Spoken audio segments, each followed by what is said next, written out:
I'm on. It's going to YouTube and to my Facebook page, and so now things are sort of just queuing up, and hopefully there's not going to be any sound. So on my YouTube page, it's also we're streaming live. So this is always the fun part of like the crazy hiccups of all of the technology. Mm. So hi, Adam. Hello, how are you? Good. How are you? I'm good. I'm Well, at good. least with all the color that you've got going on there, it certainly is bright and it's making me happy. So there's lots of color going on at your house. Well, I mean, in this area, everywhere else is nothing like this. It's just chaos. Like I can literally see pajamas pretty much everywhere I turn. So Oh, the fun things about working from home. Working from yes, home. So I do like the commute, though. I have to admit. I do love the commute. So yeah. anyway, so thank you so much for agreeing to chat with me. I'm so excited about this because we've known each other a long time. I think the last time we chatted, it's been like we worked together in the .com era of it was 2000, which is Yeah. crazy to think it was 21 years ago. When Yeah. when I talk to my students and I say I used to do digital marketing in a pre-Google world, they're like, what kind of How do you do that? uphill both ways in the snow with were you riding a horse and buggy? Because I mean, we remember what it was like in a pre-Google world, don't we? Yes, yes. Some of it was good. Some of it, no, not so much. Well, I think what was kind of cool about back then is so like a lot of people that we didn't really know where the internet was going to go way back then. I mean, we sort of had an idea. We didn't know the social media and that we would be all come broadcasters at that point. But it was kind of an interesting time insofar as I think you and I both knew that the future was sort of going to go in that direction. And I don't know, we haven't really talked about how things have really changed since I knew you as a web designer back then, and now you're still in the same industry, quite frankly, which is most people end up burning out. I find that a lot of people that are doing web stuff kind of burn out, and we haven't talked about the burnout of that part of things. I think I've had a number of burnouts. Yeah, it's a thing.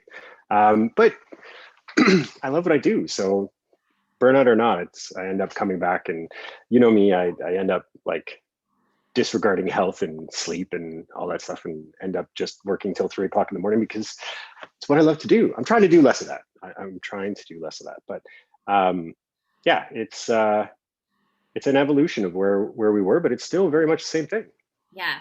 Yeah, I have to formally introduce you to people who don't know you yet in just a second. But I was just, as you said, you're still staying up till 3 o'clock in the morning, which of course I see that you're up. We're Facebook friends, so of course I see that you're up at that time. And I remember those days when some of you guys would be like sleeping under your desk at the office back way back when. And I appreciate that you say some of us because it was only me. I was the only one that did that. And I did it very often, but thank you for making it seem like I wasn't crazy and potentially homeless, really. So, yeah. It was some crazy times. So you were always so committed way back then. I mean, you went over and above, as I said, sleeping under the desk, being there all night, being there the next day. And I sometimes will communicate with my students about how tough it can be working in an agency. I mean, we really, for all intents and purposes, were working in an agency at that point. And I think some of them think that it's going to be all like, oh, it's going to be la la party time. And we had those too. We had a lot of party time, but we worked our buns off too at the same time. So yeah. That hasn't changed. Hence sleeping under the desk. I don't sleep under my own desk at home, which is good. It's it's an evolution. As we become older, and are still sleeping under desks. Anyway, I have to introduce you because we're gonna end up like talking about like catching up on old times. So, so now I do this a little bit of an intro as if we don't know each other, but anyway, we do. So Adam is an expert in user experience. He's worked at Rogers Communications, PwC, CBC, and the Hospital for Sick Kids, just to name a few different organizations that you work for to really help them optimize the user experience online. And so I pulled this from your some of your bio too, is that you're a champion for human-centered solutions that converge with business needs and objectives. You bring a unique mix of customer experience, user experience, visual design, technical skills, and capabilities together with business acumen and research to focus on creating outstanding products, services, solutions, and experiences that mutually benefit the user, the customer, and the business. So in your role, it's not just sort of, just slapping stuff up on a website. It's No. it's a lot bigger than that. Yeah. I mean, back when like we worked together, there was a little bit of slapping stuff on the webpage, but that's like it's evolved tremendously from there. What I do now is more a mix of user experience and customer experience. I try not to do any front end development anymore, but somehow I just keep getting roped back into that. And it's really about like helping companies develop products that are going to resonate and meet the needs of their market, or create a need even, right? And help them find a way to productize and make a good market fit. So it's much more than design, but to me it's a natural evolution of what design really is. Because if you don't take into consideration the customer, you don't take in consideration the business, and then the financial needs of the employees, then it's just art, and design is really about leveraging visual as a means to engineer outcomes. And that's what really gets me up in the morning. It's never ending. There's no end to the potential challenges that you can sort of wake up and face, and that's so exciting every single day. Well, it must be so much harder too, Adam. Like as back in the day when we were, in the year 2000 and so forth, there weren't that many websites. So figuring out how to get the user from point A to wherever the objective is. And I remember, I don't know which accounts you worked on. I just remember working on the Prozac account for Eli Lilly and having to sort of create. They wanted people to self-identify as, maybe if they felt like that they were going through, they were depressed or needed medication. So they wanted to have people sort of figure out how to use this sort of checklist or self-assessment tool. And yet it was buried way deep inside the microsite at that time. We had a little microsite for that. And so so your job is to really help people, help that become more intuitive, because we kind of know, it's one of those things where it's like, it's not even verbal. Like you can't sort of explain to someone, well, we need to get them from here to there. And what is the process because it's so nonlinear. Like it's so weird to think about, because usually you take someone through a story, you go, okay, turn here or turn left or turn right or whatever. But on the web, it's like, there's so much information out there. Doesn't it get overwhelming? It can, but I think of it more along the lines of wayfinding. So when you think about how you create signage in a city, it's not about somebody getting from A to B. It's about somebody being dropped somewhere and being able to get where they need to go. And it's very much the same kind of model for experience design from a navigational or content hierarchy perspective. I think where the challenge really starts and ends, though, regardless of whether you're working on an informational website or a product or service that's supposed to solve problems for customers, it's really about speaking to the customer rather trying to get what you want from the customer. So, for example, in the Prozac example, where they were looking to help people self-assess, I'll be honest, I don't remember much about that project, except their logo is like burned into the back of my brain. I don't really know what else I did on that project, to be quite honest. But it's there. I did something. But like when a company wants to know something, especially something potentially as sensitive as depression, it's not about asking them the answers that you want. It's about helping them get to the answers they need. And it's just a shift in perspective, but it can make all the difference in the world for the user. So is that where design thinking comes in? Because I don't know much about design thinking. It seems to be a buzzword term, and I tried to do a little research on it, but I figured you'd explain it to me. And so from what I understand, sort of design thinking is out of the box thinking, that sort of platitude of out of the box thinking. So is that what it is? So, I mean, you could take design thinking back like to the 50s or 60s, really.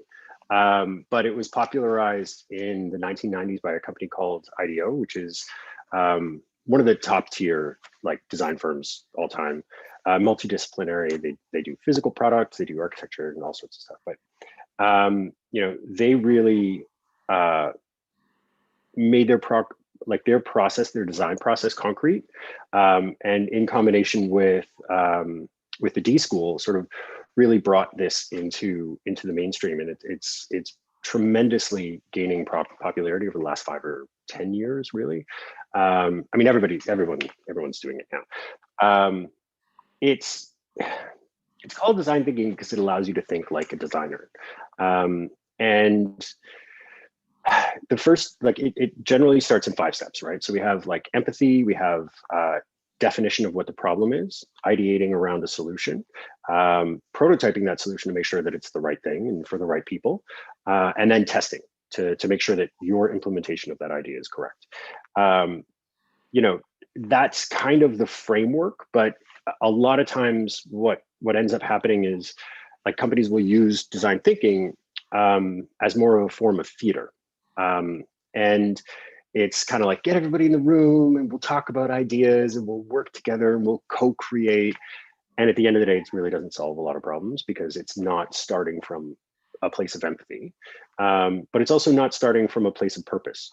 And, you know, one of the most important things when you're designing is understanding the why. The who is always important. I mean, you can throw human-centered design around, user-centered design. These are all because when you want to design a solution, you really only have to focus on the human, whether it be an employee or your customer. And that's really like the whole crux of it. I mean, basically, when you think about, or when I think about how a designer thinks, it's really about like zooming in and out simultaneously, right? So you want to like zoom into like the microscopic level, but also at the same time kind of keep that macro perspective. So if you're in there tweaking something, how does that impact like the whole ecosystem of the product? And it's you know, with design thinking, one of the more popular models for that is like the double diamond. So you start with the problem space, and hopefully you have customers in the room. Hopefully you have representatives from frontline where they're talking to the customers, people from leadership, people from like that do hands-on work in an organization that have coverage on everything. Because when you're trying to design a problem, having all of the pieces of information, all of those inputs is tremendously important, and it's impossible to do unless you do like a 6-month research project. So design thinking, the goal is to bring everyone into the same room, talk about it openly, and then co-define what real problems are, and then dig until you get to the root causes. And then, so you sort of look at everything, and then you come down the other side of that first diamond and you start to hone in on what the real problems we're solving are. And as you do that, it's a prioritization process of what's most important to the business and what's most important to the customer. And then you go the other way. So now that you have your problems most worth solving, you then look at all the potential solutions for that.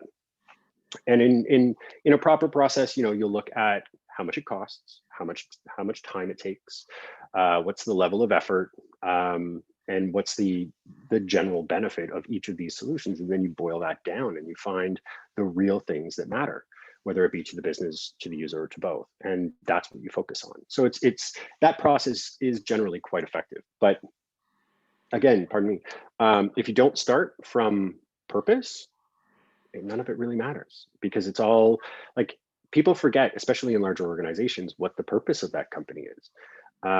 And humans resonate with products and services that resonate with them. And they're not going to resonate with a product that's just there to make money.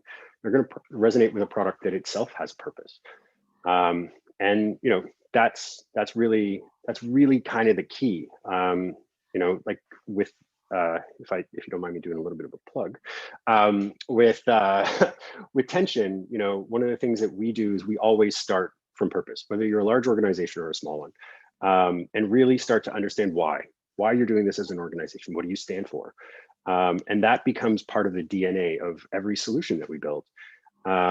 And it's proven tremendously like valuable, because it keeps people on track as to why the business exists and what they're trying to do and whom they're trying to be to their customers. And that's, you know, that's equally as valid in a B2B scenario as it is in a B2C. So yeah, I'm rambling, but No, it's all good. It's all great stuff.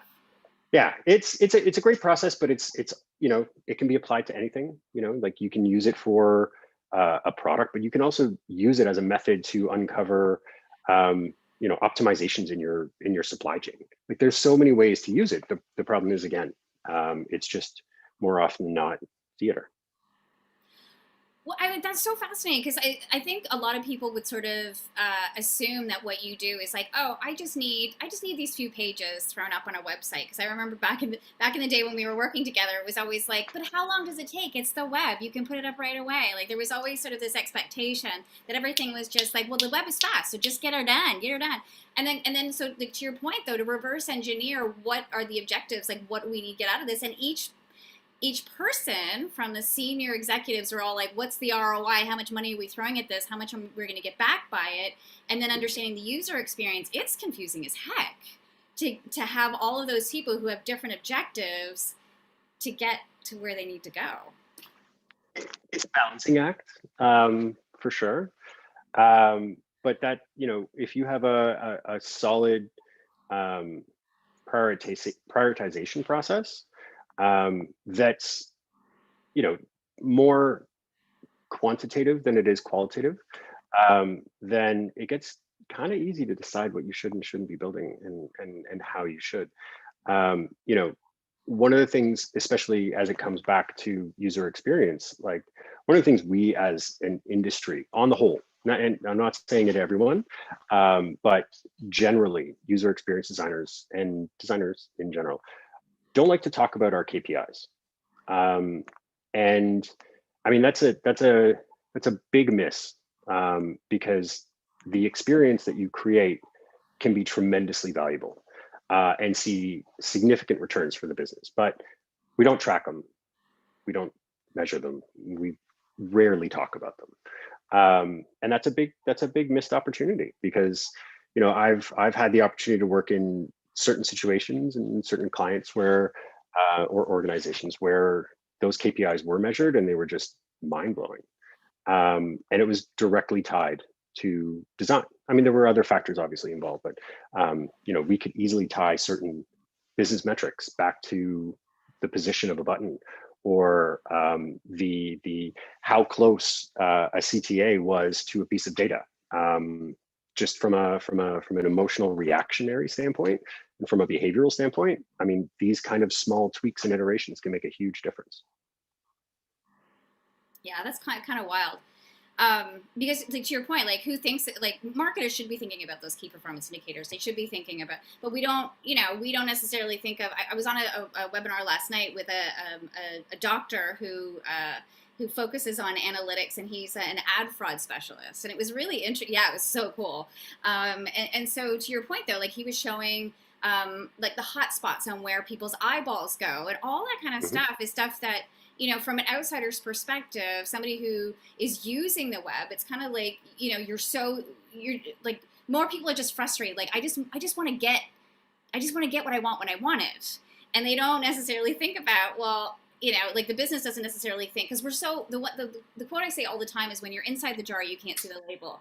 And we're all like guilty of doing that from a professional standpoint of, well, we know what we want to sell. We know what we want to get out there, but we don't actually take that path to purchase. We're not actually going on it from an objective standpoint. So I guess that's kind of some of what you do, is to sort of take a look at it from a strategic standpoint on how do we get there. Because I think a lot of people, correct me if I'm wrong, would think that you just create websites. Like that's, and you, like you said, you don't, it's just like you're lumped into that all over batch of, not only do you build, this is where people's brains are, not only do you build websites, Adam, but you create all the graphic design, you build the website, you do all the Google Analytics, and you also know how to build computers from scratch. Because I find that anybody's like, when you're kind of in that kind of role, I'm sure you're called on all the time from people going like, I don't understand how I can to plug in my computer.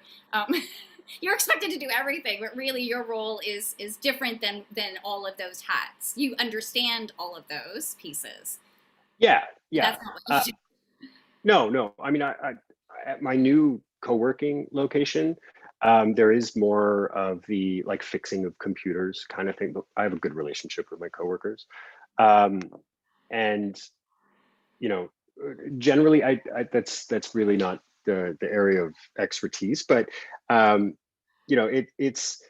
there is a lot of confusion around user experience, and it's whether it be user experience or visual design or UI design or product design or interaction designer, or we love as an industry to make up really great new names and get super siloed, because we think that makes sense, but it doesn't, because all that it does is it makes it even more difficult for people to actually understand what any of us do.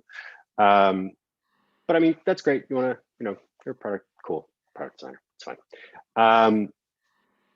Like it's really, it's complicated to a degree, but I mean, when you boil it down, like user experience is a very specific discipline, right? It's based more in human factors. Visual design is more about the emotion and the messaging and the personality that you want to build or imbue into a product or service. And you look at a web developer, for example, they're really the engineers of the system that runs like the engine behind. They're very distinct. I personally went out of my way to learn as much about every one of them as possible, because I think it makes me better at what I do. Maybe it also makes it more difficult for people to specifically understand what I do, because I do so many different things. But it all started for learning web development, because developers would tell me things weren't possible. I'm like, kind of think they are. And then I would show it to them. And, that's petty. But that's me. It also it's something that makes me a better designer, right? Because if I know the front end, what's capable, what's not capable, then I'm going to design the right solutions. I'm not going to design wishful thinking. User experience was not something that I started in. It was something that, as I started to progress into more complex systems and products, and creating the UI for it, at the time there was no understanding that you should probably also have a UX designer, because remember, I'm old. But as time progressed, there were more and more UXers coming onto the scene. It was more mainstream, at least, and I loved that side of it. I was like, that's where you solve the things, and that pulled me into that direction. And I'd say probably for the last 10 12 years, UX has really been my focus. I still do the other things, but UX is definitely my my favorite. So why? So what about it do you love? It's problem solving, right? Like as I mentioned before, like there is never going to be an end of problems to solve, and there's never going to be an end to new innovative ways to solve it. We can always make it better. Like when I first started using computers, they were green line and command line, and then we went to the GUID with the original Mac, and then from there we went to the web, and now we're going into augmented reality through visual but also auditory experience. And all of this is really, it's still centered around the user. It's still the same thing. It's just different mediums to present it. So I mean, for us to think that this two-dimensional world that we're usually working in, from whether it be a web or software, this is just a stop on the way. Do you have like augmented reality stuff? Like have you got, like, my son has one up in his room, and I can't go on it. It makes my head hurt. Have you played around with that kind of stuff? Yes. So I mean, I've had a number of I've used a number of different systems. I personally have a PSVR because it's fun. My kid likes it. But I honestly, like, I played it for a good year, and then I don't have time. Every now and then I'll go down. I have like a PSVR aim, which is like a little gun thing. And you get in there and you actually get to shoot people. That's fun. I like that, especially after a challenging day. But yeah, I mean, it's something that I enjoy playing around with, but it's still so in its infancy. as an interaction model. That, you know, I think we've got a long way to go before consumers are going to accept the technology. No one's going to walk around with like this big thing on their head all day. And until we can either get it in like sunglass form or in a contact lens, yeah, it's going to be pretty niche. But I mean, yeah, like when I watch those Black Mirror episodes, I think, you know, they're not really that far off. Black no, Mirror, insofar as like where the future is headed for us technologically, and it scares the living Jesus out of me. It scares me yeah, so much that yeah, these things are they. It's kind of like, remember back when they used to have, what was it, the Truman Show, or like these reality shows, and people were like, that's never gonna happen. Yeah, and then you've got the yeah. Kardashians and the all these reality shows and things like that. It's like, how like, so you see that's I mean, I've seen some of the like the virtual reality, insofar as like I haven't left the house since COVID, so I bought glasses for myself, tried them all on online and things like that, Mm. and so these things are happening. And have you had that experience with doing that kind of stuff with some of your clients, any of that stuff? I haven't had a chance to do any in practice. You know, in terms of like playing around with the UX side of it, I've toyed with some things, but it's not something that I feel like I'm personally or Tension is ready to offer as a service at this point. Yeah, I'd well, love to. I would love to. Trust me. I mean, there's not enough demand yet. People are still sort of freaked out by it, I think, and it's. I mean, I think we're still. You're to your point. I think we're still. In some ways, I think we're still a long way off, and then the other way. I mean, I just saw a documentary this week about 5G, Mhm. and I'm again like, in some ways I get so excited about technology, and then, you know, I also get completely overwhelmed and terrified about where we're going to go as all this stuff continues to evolve. Yeah, I mean, I don't know if technology's terrifying or if it's the people that use it. Um, in some circumstances, the people that design it. But we're so far behind too, like other countries. I mean, I'm sure you're following what's going on. You know, China is very. I mean, I've heard so many things about, you know, like that episode of Black Mirror called Nosedive. When, Mm. yeah, so she's like, and you know, to obtain sort of collateral or clout or any of that kind of stuff, you have to be an influencer, and so the whole story is about her sort of downfall of, you know, I won't get into it, but I hear that's happening in China too, where, you know, these influencers are able to. So this is happening in real time, that influencers are able to get more better seats on airplanes or better rental cars or things like that, where it's just like, oh my gosh, like, and that these, like, you know, virtual reality sort of clouds above their heads, sort of giving their. I don't know if that's happening insofar as like the ratings someone would get, and it's, I mean, it's just mind-boggling. I mean, part of me is excited because it actually, and I think you'd agree with me, some of it's exciting because, you know, people are being exposed for kind of who they are in a way, and that can kind of be a good thing. But then the court of public opinion, where, you know, the cancel culture and the cult of, you know, getting rid of people because of what they're doing online, it's just it hurts it all hurts my brain. I love it and hate it all at the same time. As a marketer, I love it. As a human Yeah. being, it's terrifying. Well, I mean, some things are just best left to discover on your own. Yeah. You know. Yeah. It's, Anyway. you know, and so there's there are very few people out there, but there are some that don't even use technology. They're not even using it. Like, but then I think of people like my mom, who's, you know, she's in her 70s, and she's my iPad. It's kind of nice living actually in the same house as this, you know, your mom who's a senior and your son who's a Gen Z, and you go, you two just figure it out, because then I don't have to get involved in the middleman. But it is interesting from that perspective too, Adam, as I watch the way my son, and I'm sure your kids are the same way, how intuitive it just is for them, and how they just it's like a fish to water. Seniors are kind of like, they're sort of like, I can't get my head wrapped around how this works, and why is it when I click on this one thing and I end up like in another different, you know, she doesn't even know how to put in keywords and things like that. So, Yep. you know, as we're looking at different multi-gender, like, you probably have to take all of that into consideration on like who the target audience is and how they experience online and that kind of stuff too, right? Oh, absolutely, absolutely. I mean, I've designed systems for governments that you know, you pretty much have to solve for everyone, And that includes people who have really bad internet.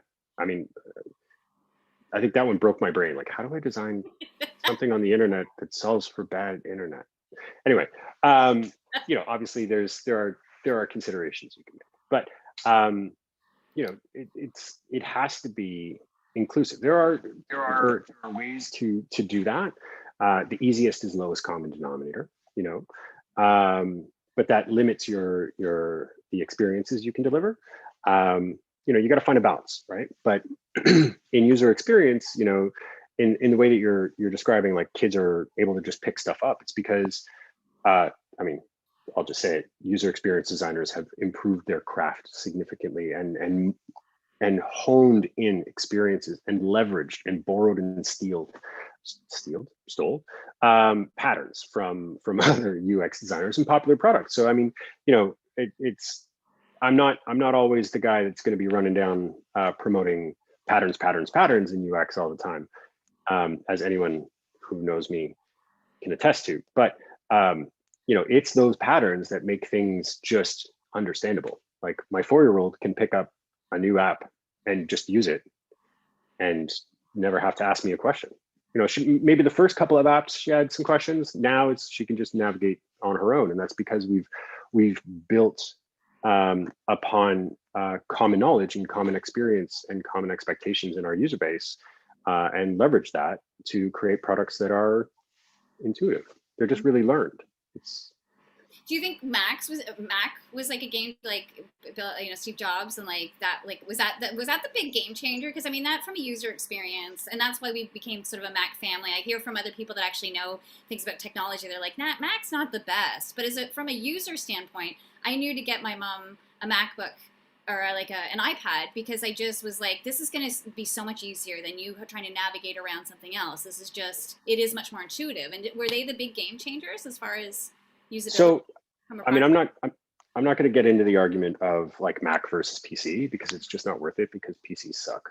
I'm just joking. But like when it was a massive game changer, 100%.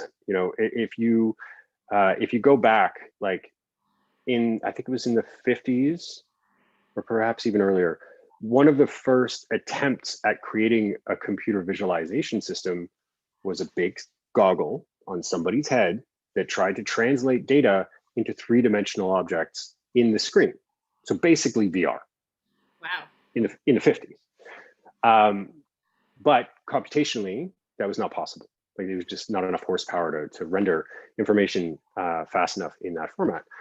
So they had to look to something else. And it's as much as Macs get credit for the graphical user interface. Steve Jobs stole it from Xerox PARC, where they had pretty much mapped out everything. And what they did was they leveraged patterns from the real world and metaphors from the real world to create the desktop and applications that sat on your desktop that you use, like a calculator or a spreadsheet. I guess a ledger, something paper before. I don't know. But anyway, they leverage these things that are familiar to people, even in a almost like illustrative fashion on the computer, on the 2-dimensional screen. So it made this 2-dimensional interface to a computer make sense. Like there's no such thing as a file really in your file system. The folders don't really exist. They're just references. But the idea of a file is something that the human mind can understand. I want to get that. Where is that? But it's actually it's one or series of characters within a long series of characters stored inside your computer. So that sort of metaphorical, like representation of what a computer was, that shifting of how people, like what it really is to what people actually are looking to understand, that is probably one of the first most powerful examples of user experience ever. It's all hurting my brain. I don't know how you keep it all straight, because this is like, it's really complicated stuff. I mean, I'm sure you're probably like, you're so used to doing it. You've been doing this for a long time, which is terrifying that it's been a long time we've been doing this. But I mean, you're so immersed in it that you probably don't even realize that other people don't think the way that you do in a way. And it must be frustrating sometimes because, all as the I time. said, like people just have these ideas of what you do. Yeah, people are Yeah, just frustrated. yeah, No, I'm just joking. Um, no, I mean I nerd out on this stuff. Like, like if I'm going to be reading a book, I'm not going to be reading a novel. I'm going to be reading about this, or I'm going to be reading about like human psychology and how that relates. Like um, whether it be behavioral or whether it be like people's understanding of the past. Even these are things that I like to bring into my own brain and mix stuff up.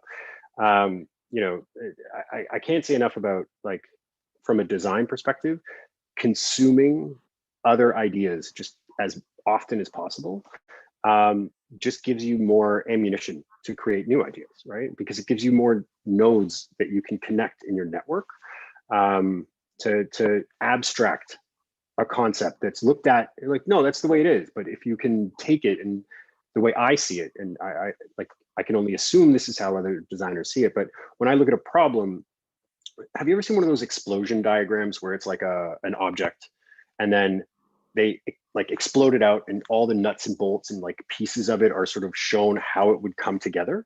So okay. that's what I like to do.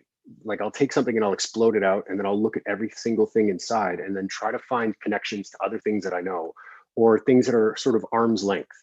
Um, Something that people are more familiar with as a concept, and then take whatever people have familiarity with from that and then try to apply it to that piece and then put it back together and see what that does. um, and it's a constant like opening up, tweak, put it back together, and like seeing how that starts to meld, and then it starts to create almost an interaction language. This is sounding really nerdy, but like that's kind of how I think.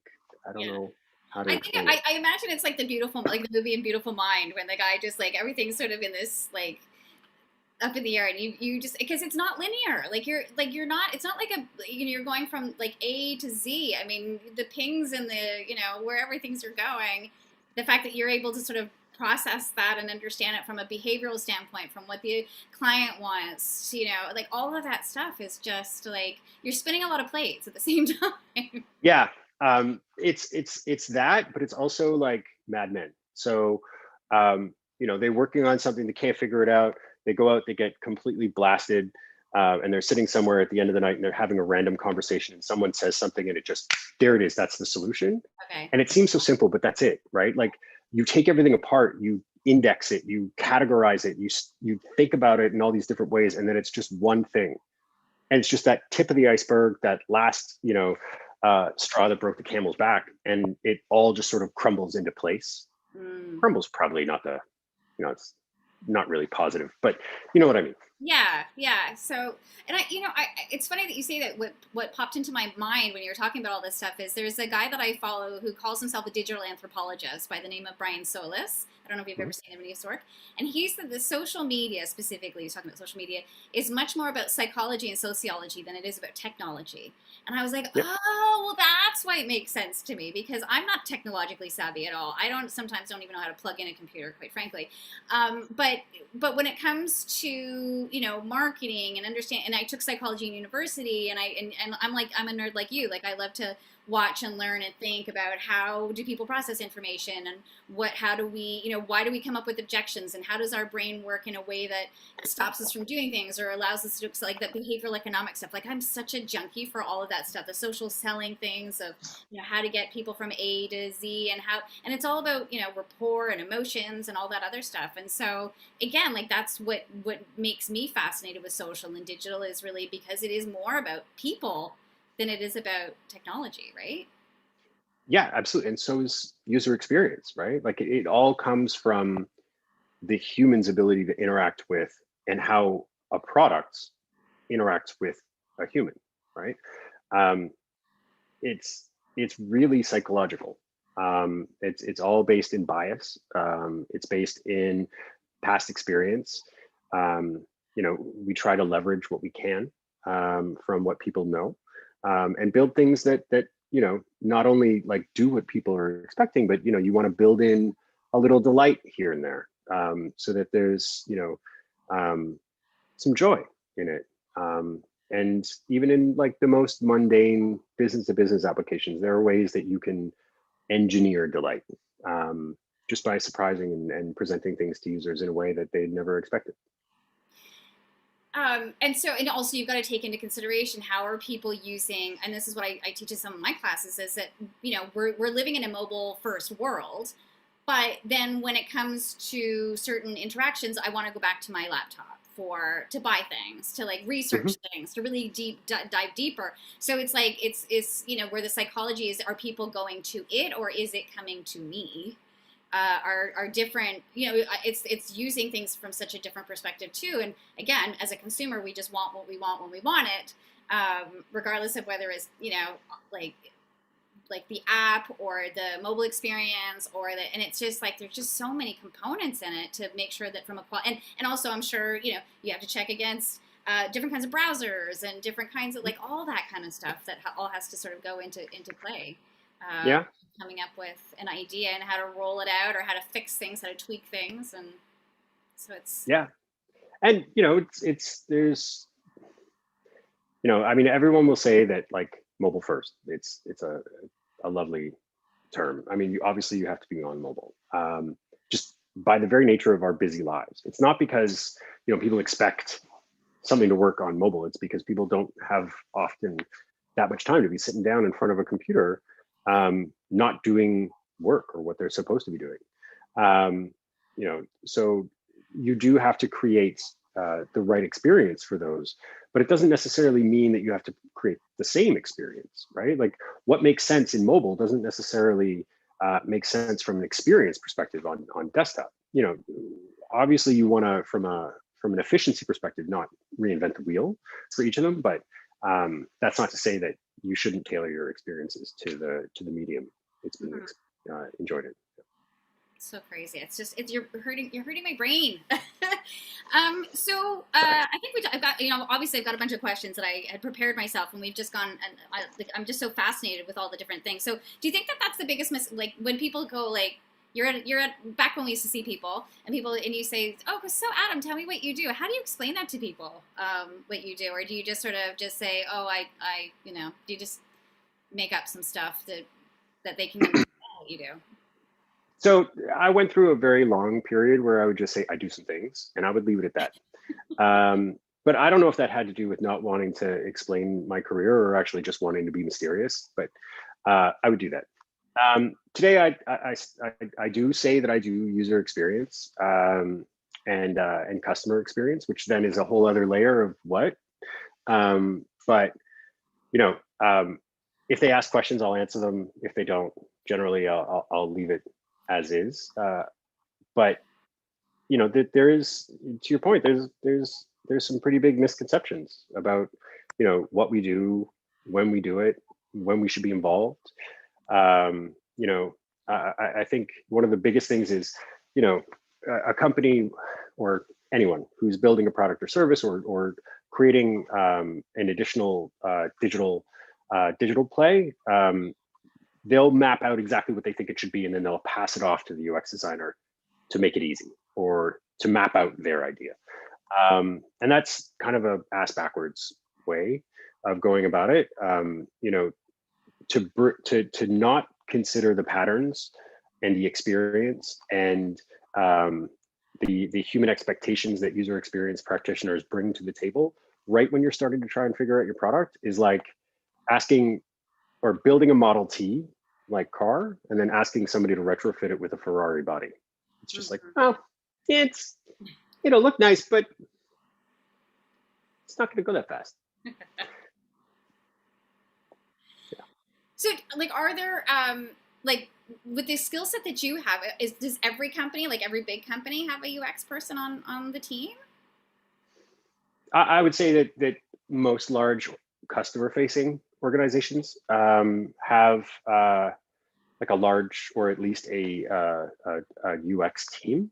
I would hope that they have a research team that focuses on in-market products or testing products before they go to market. And the UX team will generally either work directly with the visual design team as a single unit. If they're lucky, they actually work with their front-end developers as a pod, and they'll work with their product owners or the business side if they're lucky, again, co-create the solutions before you get down to mapping out what they actually should perform like. And so you've been working a lot with like, I mean, I look at your website and I go, wow, like what do you not do? But but insofar as like you've been working with companies out of Silicon Valley too, right? So startups. So that probably is kind of exciting because they've got an idea and they just don't know how to execute it. Is that what you love to do as opposed to doing something that's already established, or like do you like both? Or I mean, it depends, you know, like we've been very fortunate. Like since we started Tension, I would say most of our clients are startups in various states of start. So some, like we've got a couple that have been just completely, we got nothing, let's get started. And that's exciting because you get to be a part of the definition of who that company is, you know, what they stand for, what they believe in, and then you can actually build that right into the DNA of the products you build. And it really comes through when it's interacting with customers. And I love that. We have another customer right now, which ironically, the founder and I sort of whiteboarded this idea, I'd say about seven or 8 years ago in Silicon Valley. And I decided to go a different route and experiment with full-time employment. It was fun. But yeah, so he's come back now, and I can't say too much about what we're doing, but we're very much reinventing it. We're taking it from something that does the job to something that delights. And it's very much that, like taking that model in the same way that, you know, the human interface. I mean, I don't want to. Okay, that sounds arrogant, but we're taking something that is pretty straightforward and we're flipping around to make it much more consumable and powerful at the same time. So that's really exciting. You know, we love to work with startups. They're fun. We also like to work with large organizations for a number of reasons. You know, I've had excellent work working with a government. You know, as odd as that sounds. because we've all dealt with the government and they are so backwards. I mean, I don't know if I was telling you before. I actually had to still, up until COVID, I still had to fax certain documents. I'm still like, they're still accepting fax. Like they still want you to communicate with them via fax. And like, it's 2021. What's going on? Like, and now COVID is sort of fast tracked a lot of different, like people have got to be more online now because of all of it. So the government especially, I mean, they're dragging their heels in the technological age. There's no surprise they still don't have horse and buggy out the front. You know what I mean? Like it's tough. Yeah. It's, you know, everybody talks about digital transformation like it's a thing that you can just sort of flip on. Yeah. But you know, when you think about like large organizations or governments or telcos or, you know, banks, like their infrastructures are legacy, like in the same way that I'm legacy. But I can evolve, technology can't. You know, it's very difficult and very expensive to take something that, you know, does the job and then replace your entire infrastructure that runs your entire bank, let's say, you know, or like turn on real-time monitoring for a telco, which one of the products I was working on, we had to do that. In order to satisfy the needs of the product, we actually had to go down into the nuts and bolts of it and actually replace their metering model from a post meter to a real-time meter. And it was not a small effort, but in order to deliver that experience, they were willing to make the investment.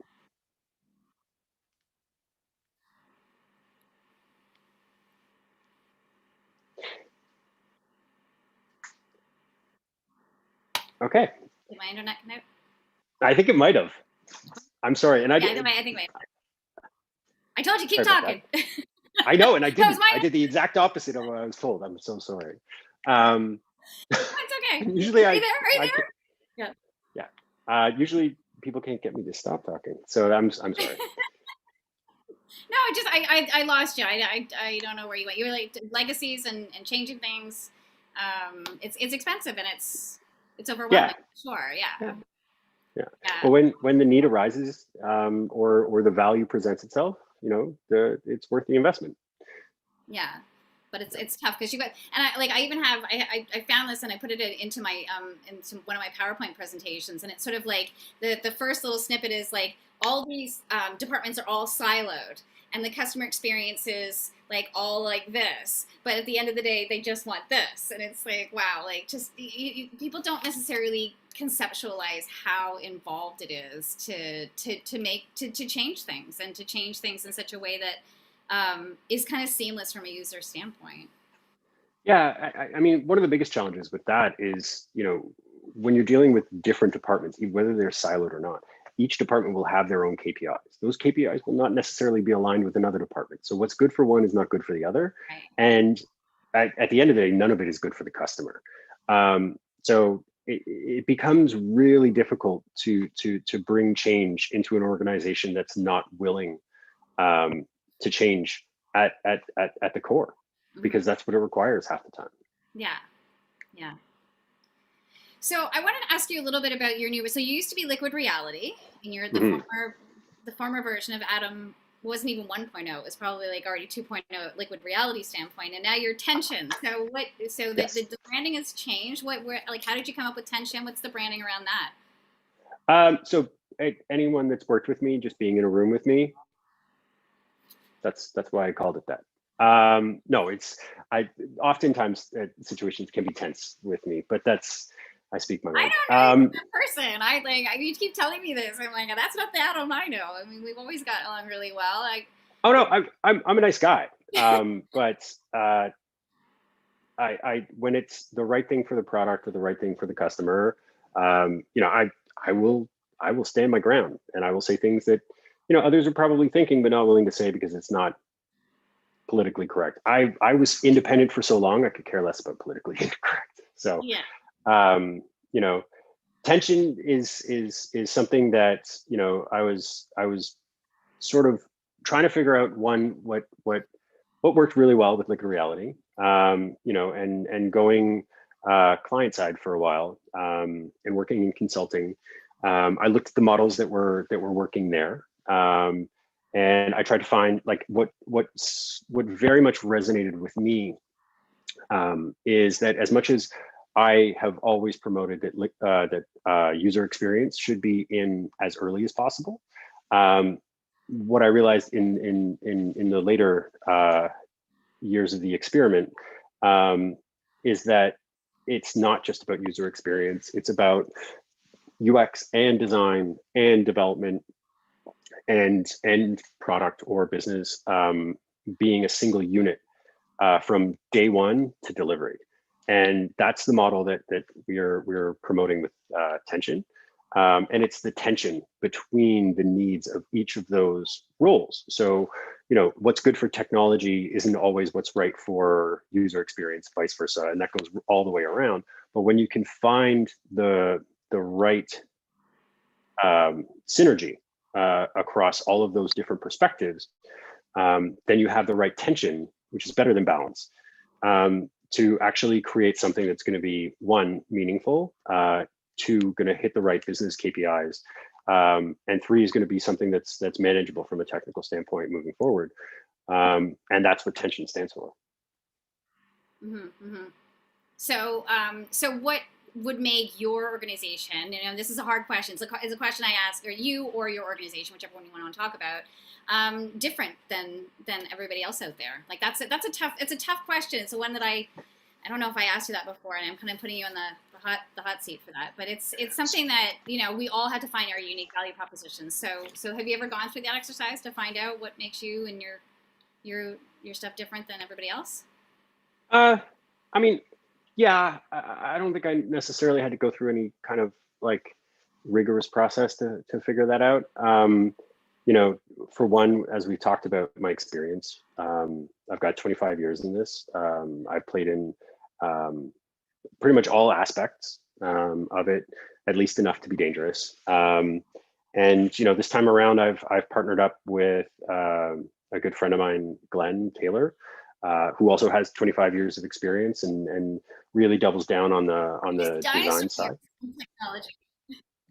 Yeah, It's dinosaur years from a technological standpoint. Like when you think 25, like my college students are 20 years old. They're grown. They're fully functioning grown human beings. They're 20 years old, and that we've been doing this longer than they've been. Just a little terrifying. You're probably like me. You probably still think you're 20 in your head. Actually, I know you still think you're 20 in your head. Yeah, I mean, it's not even a point of discussion. Of course, but yeah, I mean, between the two of us, and the people that we work with, like, we are bringing a more holistic perspective. We're bringing actually like 4 or 5 perspectives to the project from the beginning and all the way through the end. Like when we are engaged with a client, we can eliminate handoffs in that fashion, right? Like there's no handoff from business to UX. And then we're like, oh, what the hell did they mean? And okay, I'm going to make this the best I can. And then there's back and forth. And then we toss that over the fence to visual design. And then they toss it over the fence to technology. And it's just broken telephone all the way through. The way that we approach it is everybody's there. There is no broken telephone because we're co-creating the solution together. In the same way that design thinking is really supposed to co-define the problem and the solution together, we take that model and we actually build that into our engagement model. And that allows us to really have all of the important voices in the room designing. Like we're going to be sitting there with the developer and we're all going to be on the whiteboard. It's not like only the designer gets to hold the marker. No, we're working together and we're finding trade-offs and balances, bartering, maybe begging and whatever to get it done. But when we do it together, not only is everybody informed, but everybody believes in the solution all the way through the end. So at the end of the day, when we're getting close to launch, it's not like, well, we could trade this feature off because I don't know what it's for. You know what it's for because you built it, you designed it, you know why we're doing this.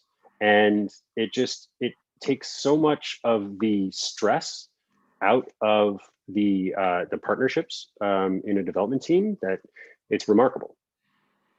Mm-hmm. So no tension in tension. No, yeah, there's no tension.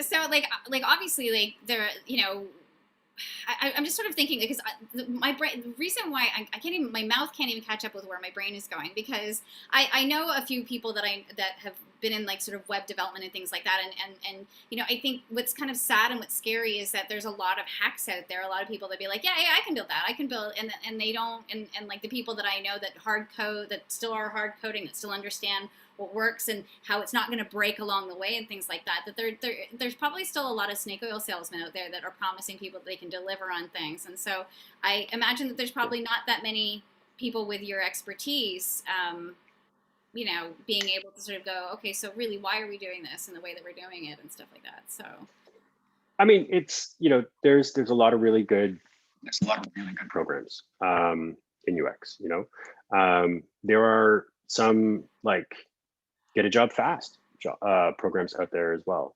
And, it's, the market does tend to get flooded with people with less qualifications than they should. Yeah. And that's not good for anybody. And I know, like, from a hiring perspective, sometimes you just need a body in a seat. But that does no one like that. That's just a disservice to everyone, like the client, to yourself, to that individual. Yeah, I have a lot of opinions on that, but that's probably for another day. Well, I just don't even know if they're actually teaching this kind of stuff at school. They probably have specialized courses at some point, with some fashion or another. But not that I've seen that people will have a little bit, like, just enough to be dangerous, of experience doing a little bit of this and a little bit of that.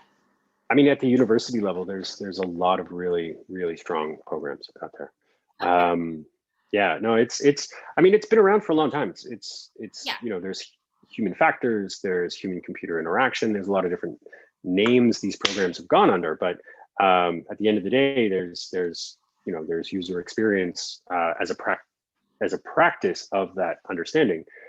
And then there are those like myself who sort of, not necessarily stumbled upon it, but sort of built up that experience over, as you said, dinosaur years.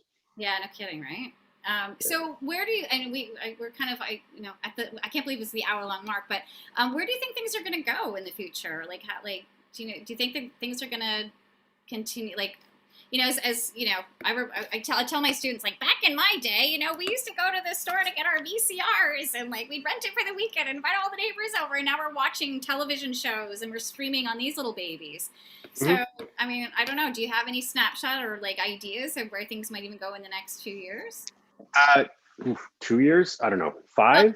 next few years anyway. Like, I know the Internet of Things was supposed to be the big thing. It was supposed to already have happened by now, but I guess we're waiting on this 5G stuff to roll out, or Well, the thing about the Internet of Things is that only the things are on it, so you would never know. It's really like how everything is interconnected, right? Like how my door lock can unlock from my watch. That's the Internet of Things, right? that's These crazy. things are on the internet. There's no human interaction component to the Internet of Things.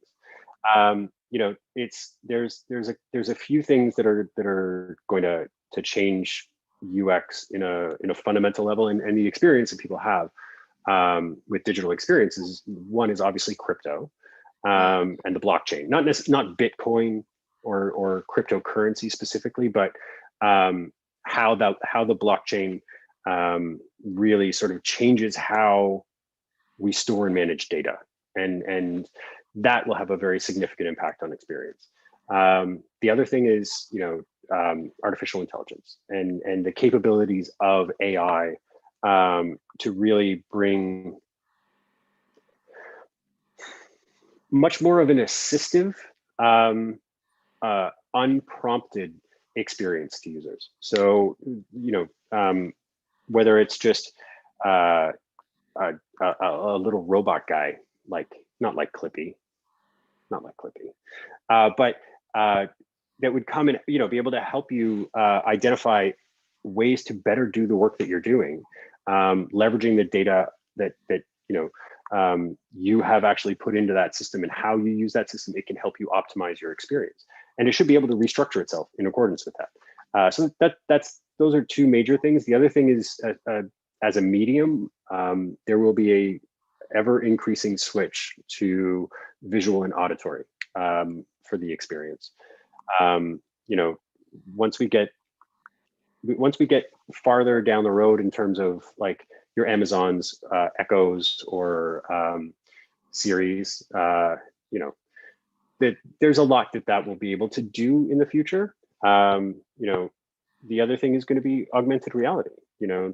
As much as I say it's not like consumer ready right now, that doesn't mean that someone's not cooking up something that's going to come out in a couple of years and just change the game. Because when it's right in front of you, all of the rules that we know about user experience, and I get into arguments with user experience designers about this, because I believe that augmented reality will really be the death of experience design as we know it.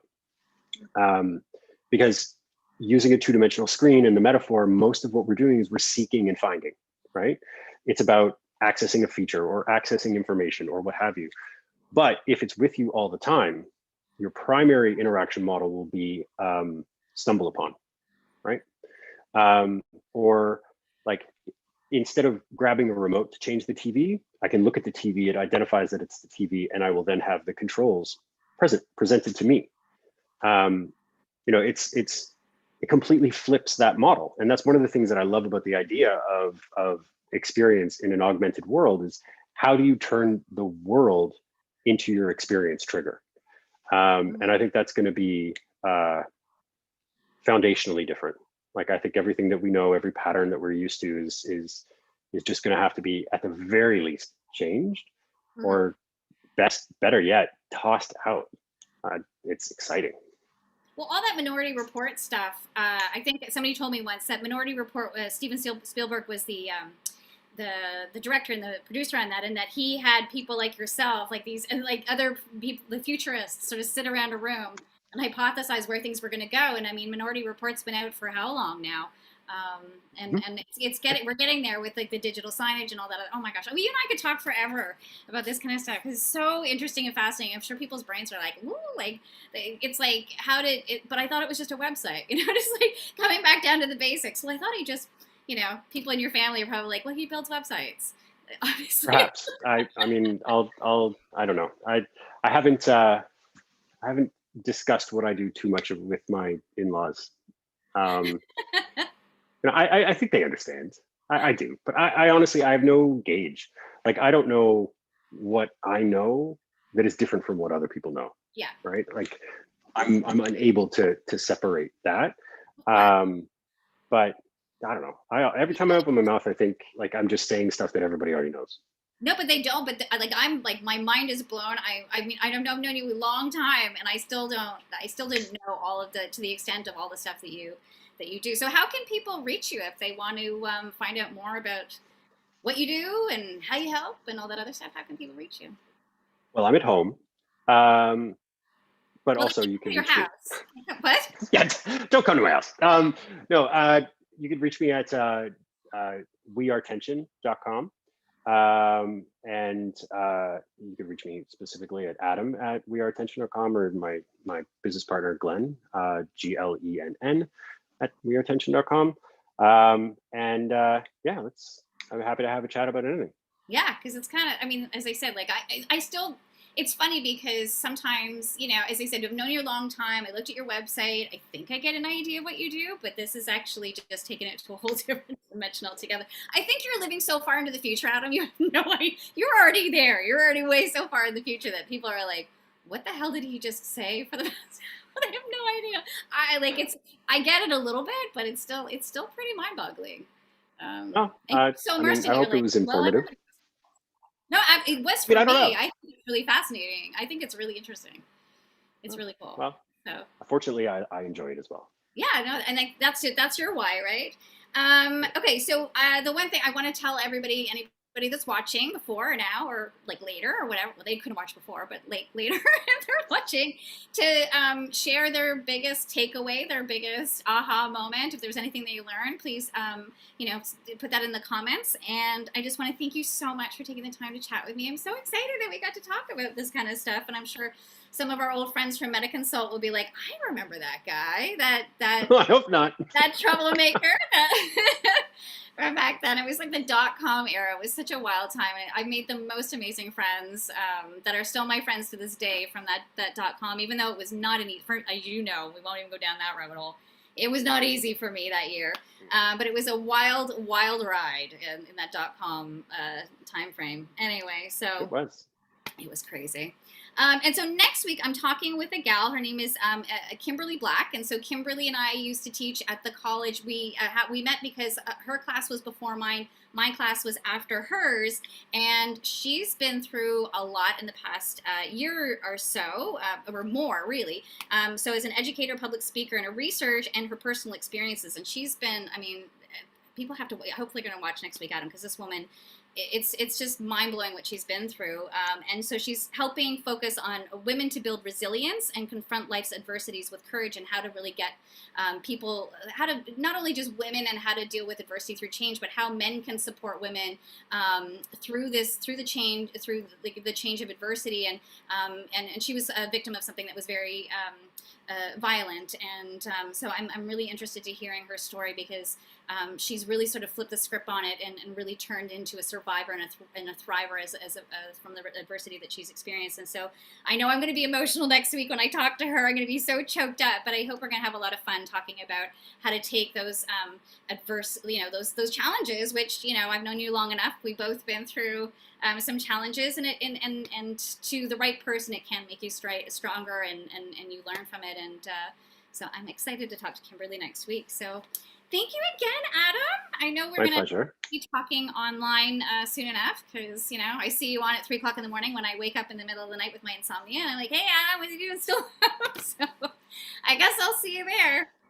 I'm going to try not to do that tonight, but yeah, soon. Right. Yeah. And as I'm like, you're up at 3 and your kids are getting up at what time?